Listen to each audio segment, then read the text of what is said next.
Vous venez d'entrer dans votre magasin d'électronique préféré. Les lumières brillent, les écrans géants diffusent des images de paysages tropicaux d'une netteté incroyable, et un vendeur souriant s'approche de vous, avec une offre qui semble être le braquage du siècle. Un téléviseur de 65 pouces au prix d'une petite tablette, une marque que vous connaissez vaguement, et un carton qui proclame fièrement 4K, Smart TV et HDR. Vous vous dites que c'est le moment ou jamais de changer le vieux poste du salon. Mais attendez un instant, ne sortez pas encore votre carte bleue. Nous sommes en 2026, et le marché des téléviseurs est devenu un véritable champ de mines technologiques, où les fabricants cherchent désespérément à vider leur stock de composants obsolètes, en les camouflant sous des termes marketing ronflants. Ce que vous voyez comme une économie de 300 € aujourd'hui pourrait bien devenir votre plus grand regret technologique d'ici 6 mois, quand vous réaliserez que votre écran est incapable de faire tourner les nouvelles applications, ou que l'image ressemble à de la bouillie de pixels, dès que la scène devient un peu sombre. Aujourd'hui, on plonge dans les secrets bien gardés des rayons multimédia pour débusquer les 7 types de téléviseurs que personne, absolument personne n'a intérêt à acheter en 2026. On va parler de dalles qui vieillissent mal, de processeurs poussifs et de formats de connexion qui sont déjà préhistoriques. Préparez-vous. Car ce que le vendeur ne vous dira jamais, je vais vous le révéler maintenant pour que votre argent soit investi et non gaspillé. Commençons tout de suite par le premier piège, celui qui fait le plus de victimes chaque année, les téléviseurs LED d'entrée de gamme, dotés de dalles 8 bits sans aucune gestion locale de la luminosité. En 2026, le contenu en haute définition dynamique, ce qu'on appelle le HDR, est devenu la norme absolue sur Netflix, Disney+, ou YouTube. Le problème, c'est qu'une dalle 8 bits ne peut afficher que 16 millions de couleurs. Ça semble beaucoup, mais pour le HDR moderne qui demande plus d'1 milliard de couleurs, c'est dérisoire. En achetant ce type de téléviseur, vous allez vous retrouver avec ce qu'on appelle du color banding, ces espèces de bandes de couleurs disgracieuses dans un ciel bleu ou un coucher de soleil. C'est frustrant, c'est moche, et ça gâche totalement l'immersion. Les fabricants adorent coller une étiquette HDR sur ces téléviseurs parce qu'ils sont techniquement capables de lire le signal, mais ils sont incapables de l'afficher correctement. En 2026, acheter un écran 8 bits, c'est comme essayer de regarder un film en couleur avec des lunettes de soleil très sombres. Ne vous laissez pas séduire par le prix plancher des grandes surfaces, car ces dalles sont les rebuts des usines de 2022 qu'on essaie de vous refourguer comme une nouveauté. Le deuxième modèle à bannir de votre liste d'achat concerne la technologie de rétroéclairage appelée Edge LED. Vous savez, ce sont ces téléviseurs extrêmement fins où les petites lumières LED sont placées uniquement sur les bords de l'écran. C'était révolutionnaire il y a 10 ans pour gagner de la place, mais en 2026, c'est une hérésie visuelle. Pourquoi ? Parce que sur un grand écran, la lumière a du mal à atteindre le centre de manière uniforme. Résultat, quand vous regardez un film avec des bandes noires ou une scène qui se passe dans l'espace, vous voyez des halos de lumière grisâtre qui bavent sur l'image depuis les coins. C'est ce qu'on appelle le clouding, et c'est le cauchemar de tout amateur de cinéma. Aujourd'hui, avec la démocratisation du mini LED, qui place des milliers de petites lumières sur toute la surface arrière, le Edge LED est devenu une antiquité. Les magasins les poussent en avant parce qu'ils sont esthétiques et fins sur un meuble, mais dès que vous éteignez les lumières de la pièce pour votre session ciné, le désastre commence. En 2026, la qualité de l'image doit primer sur la finesse de l'appareil. Passons au troisième type d'appareil que vous devez fuir. Les téléviseurs équipés de systèmes d'exploitation propriétaires dits fermés de marques secondaires. On voit souvent ces écrans à des prix défiant toute concurrence, sous des noms de marques blanches de supermarché. Le carton indique Smart TV, mais une fois chez vous, vous réalisez que le magasin d'applications est vide, que l'interface est lente à mourir, surtout que les mises à jour de sécurité s'arrêtent au bout de 6 mois. En 2026, la télévision numérique évolue à une vitesse folle. Si votre téléviseur ne tourne pas sous un système robuste comme Google TV, WebOS ou Tizen, vous allez vous retrouver avec un écran incapable de lancer la nouvelle version de votre application de streaming préférée dans un an. Vous devrez alors racheter un boîtier externe, ce qui annule l'économie réalisée au départ. C'est une stratégie d'obsolescence logicielle programmée très efficace, dont les grandes chaînes de magasins raffolent pour générer du renouvellement de stock. Ne soyez pas celui qui possède une télé intelligente devenue stupide en moins de 2 ans. Le quatrième point noir sur la liste, ce sont les téléviseurs de grande taille, avec un taux de rafraîchissement natif de seulement 60 Hz. En 2026, C'est tout simplement inacceptable pour un écran de plus de 55 pouces. Avec l'arrivée des consoles de jeux de nouvelle génération et la diffusion des événements sportifs en haute fluidité, les 120 Hz sont devenus le nouveau standard. Les fabricants essaient de vous tromper avec des termes comme indice de fluidité 800 ou mouvement fluide 200, mais ce sont des chiffres bidons, créés par des algorithmes. La réalité, c'est que sur une dalle 60 Hz, dès qu'un ballon traverse l'écran ou qu'une voiture fait un dérapage dans un film d'action, l'image devient floue. Vous ressentez une fatigue visuelle après seulement 1 heure de visionnage. En 2026, la netteté en mouvement est le critère qui sépare un bon téléviseur d'une planche à pixels bas de gamme. Ne sacrifiez pas le confort de vos yeux pour gagner quelques dizaines d'euros. Le 5e téléviseur à éviter concerne les anciens modèles OLED de première génération, qui traînent encore en rayon sous forme de promotion incroyable. L'OLED, c'est fantastique. Les noirs sont parfaits.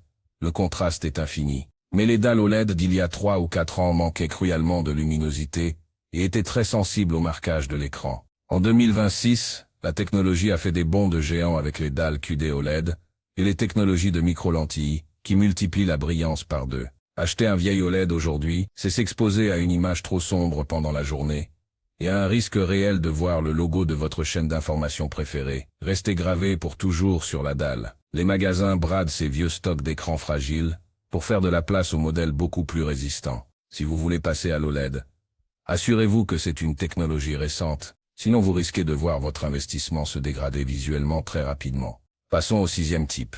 Les téléviseurs qui ne possèdent pas au moins 2 ports HDMI 2.1 réels. Cela peut sembler technique, mais c'est crucial en 2026. Le HDMI 2.1 n'est plus seulement pour les joueurs de jeux vidéo. C'est cette connectique qui permet de gérer les nouveaux formats audio sans perte, le retour de son haute fidélité et les métadonnées dynamiques pour l'image. Beaucoup de téléviseurs bon marché en 2026 affichent encore des ports HDMI 2.0 qui brident totalement les capacités des périphériques modernes, comme les barres de son haut de gamme ou les lecteurs Blu-ray 4K. Acheter un téléviseur sans une connectivité moderne en 2026, c'est comme acheter une voiture de sport avec des pneus de vélo. Vous serez bridé en permanence. Vérifiez toujours la version des ports à l'arrière du téléviseur, ne vous fiez pas juste au fait qu'il y en ait 4. Enfin, le 7e, et peut-être le plus controversé des téléviseurs à ne pas acheter, ce sont les modèles 8K, de milieu ou d'entrée de gamme. Je sais, ça brille, ça attire l'œil, et le chiffre 8 est plus gros que le chiffre 4 sur la boîte. Mais en 2026, le contenu 8K natif est toujours quasi inexistant. Pour afficher une image sur un écran 8K, le processeur du téléviseur doit inventer des millions de pixels manquants à partir d'une source 4K ou HD. Sur un modèle haut de gamme très cher, ça passe. Sur un modèle abordable, le processeur est trop faible et il crée des artefacts, du bruit numérique et une impression de flou constant. Un excellent téléviseur, 4K, aura une image bien plus précise et naturelle qu'un téléviseur 8K bon marché. C'est le piège ultime du marketing de la résolution. Ne payez pas pour des pixels que votre téléviseur ne sait pas gérer correctement. Pourquoi les vendeurs de grandes surfaces insistent-ils tant sur ces modèles? Voici le secret du rayon multimédia. Les marges sur les téléviseurs de pointe sont souvent assez faibles, car les prix sont très surveillés sur Internet. En revanche, sur les modèles de fin de série ou les technologies dépassées, les centrales d'achat négocient des prix de gros dérisoires. Le vendeur a souvent une prime plus importante s'il arrive à vous placer un écran LED bas de gamme qu'un écran OLED dernier cri. En 2026, les magasins physiques sont devenus des centres de déstockage déguisés en showrooms technologiques. Ils jouent sur votre envie d'avoir un grand écran tout de suite, sans attendre la livraison, pour vous faire accepter des compromis techniques que vous regretterez amèrement une fois chez vous. Une autre chose à savoir, c'est l'influence de l'éclairage en magasin. Vous avez remarqué comme les téléviseurs semblent tous incroyablement lumineux sous les néons des rayons. C'est parce qu'ils sont réglés sur un mode appelé démonstration qui pousse tous les curseurs à fond. Ce mode cache souvent la pauvreté des contrastes et la mauvaise gestion des noirs. Une fois dans votre salon, avec une lumière d'ambiance plus douce, le téléviseur qui semblait éclatant devient fade et grisâtre. En 2026, demandez toujours au vendeur la télécommande pour passer l'image en mode cinéma ou standard. Si l'image devient sombre ou floue d'un coup, c'est que la dalle est de mauvaise qualité et qu'elle a besoin d'artifices logiciels pour faire illusion. C'est un secret de polichinelle dans le milieu, Mais très peu de clients osent demander à changer les réglages en rayon. Parlons aussi de la consommation énergétique. Un sujet brûlant en 2026. Les anciens écrans LED et les vieux modèles 8K consomment une quantité phénoménale d'électricité par rapport aux nouvelles normes. Ce que vous économisez à l'achat, vous allez le repayer chaque mois sur votre facture EDF. Les nouvelles étiquettes européennes sont très strictes. Et beaucoup de téléviseurs en promotion sont classés G ou F, les pires notes possibles. Un téléviseur de 2026 bien conçu doit être efficace. Si vous voyez une grosse réduction sur un modèle qui chauffe comme un radiateur après 10 minutes de fonctionnement, fuyez. C'est un gouffre financier caché derrière une belle image. L'aspect logiciel est aussi un terrain glissant. Votre téléviseur collecte des montagnes de données sur vos habitudes de visionnage. Les marques de téléviseurs bon marché se rémunèrent en vendant ces données à des annonceurs publicitaires. C'est pour cela qu'ils peuvent baisser les prix. Mais cela signifie souvent que l'interface est polluée par des publicités intrusives dès que vous l'allumez. Rien de plus énervant que d'avoir une bannière de pub pour une marque de croquettes pour chiens sur l'écran d'accueil de sa télé, à 800 €. Les modèles que je vous conseille d'éviter sont souvent les plus agressifs en termes de marketing intégré. Votre vie privée vaut plus qu'une remise de 100 €. Un autre point crucial est la durée de vie des composants internes. Pour abaisser les coûts sur les modèles d'entrée de gamme, les fabricants utilisent des condensateurs et des cartes d'alimentation de moindre qualité. En 2026, beaucoup de téléviseurs achetés en promotion tombent en panne juste après la fin de la garantie légale de 2 ans. C'est l'un des secrets les mieux gardés des services après-vente des grandes enseignes. Ils savent exactement quels modèles sont des bombes à retardement technologique. Ils vous proposeront alors une extension de garantie payante très chère, ce qui prouve qu'ils n'ont pas confiance en la solidité du produit. Si vous devez payer une assurance pour être tranquille, c'est que le produit ne vaut pas votre investissement. La connectivité Wi-Fi est également souvent négligée. Avec le développement du streaming en 4K à haut débit, une puce Wi-Fi de vieille génération vous condamne à des saccades et à des temps de chargement interminables. Les téléviseurs bas de gamme sacrifient souvent la qualité de l'antenne réseau. Vous vous retrouvez avec une télé connectée qui capte mal le signal si le routeur n'est pas dans la même pièce. C'est frustrant et cela rend l'expérience utilisateur détestable. Vérifiez toujours si le téléviseur supporte le Wi-Fi 6 ou au moins la double bande performante. Sinon, vous passerez plus de temps à voir une icône de chargement qu'à regarder votre série. En 2026, l'intelligence artificielle est partout, mais elle sert souvent de cache-misère. Les téléviseurs à éviter utilisent une IA de bas étage qui lisse les visages de manière excessive, donnant aux acteurs une peau en plastique, ou qui sature les verres des terrains de football jusqu'à ce qu'ils deviennent fluo. C'est une manière de tricher pour compenser une dalle incapable de reproduire des couleurs naturelles. Un bon téléviseur a besoin d'un processeur puissant de marque, reconnu pour traiter l'image sans la dénaturer. Si le nom du processeur n'est mentionné nulle part sur la fiche technique, c'est généralement mauvais signe. Ne vous faites pas non plus avoir par les offres de remboursement, les fameuses ODR. En 2026, c'est devenu une science complexe pour décourager le client. On vous promet 100 € de remise. Mais le formulaire est un parcours du combattant. Le délai de renvoi est minuscule. Et la moindre petite erreur sur la photo du code-barre annule tout. Les magasins comptent sur le fait qu'un client sur 2 abandonnera ou fera une erreur pour ne jamais avoir à payer cette remise. Calculez toujours votre budget en fonction du prix payé en caisse et considérez le remboursement comme un bonus hypothétique qui ne doit pas dicter votre choix. Les écrans de présentation en magasin sont aussi souvent réglés pour masquer les problèmes d'uniformité de la dalle. En 2026, sur les modèles bon marché de grande taille, il est fréquent d'avoir des taches sombres dans les coins ou un effet d'écran sale au milieu.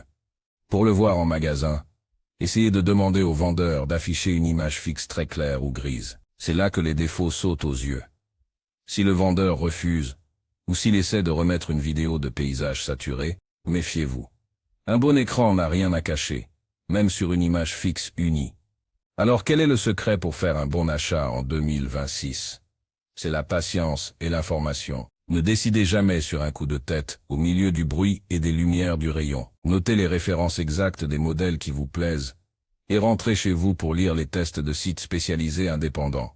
En 2026, les avis clients sur les sites de vente sont souvent pollués par des commentaires rémunérés ou rédigés après seulement 2 heures de test. Les vrais experts, eux, analysent la colorimétrie, la gestion du rétroéclairage et la réactivité réelle du système. C'est là que vous découvrirez la vérité sur le modèle que vous convoitiez. Gardez en tête que le téléviseur est l'objet que vous allez regarder pendant des milliers d'heures au cours des prochaines années. C'est le centre de votre divertissement familial.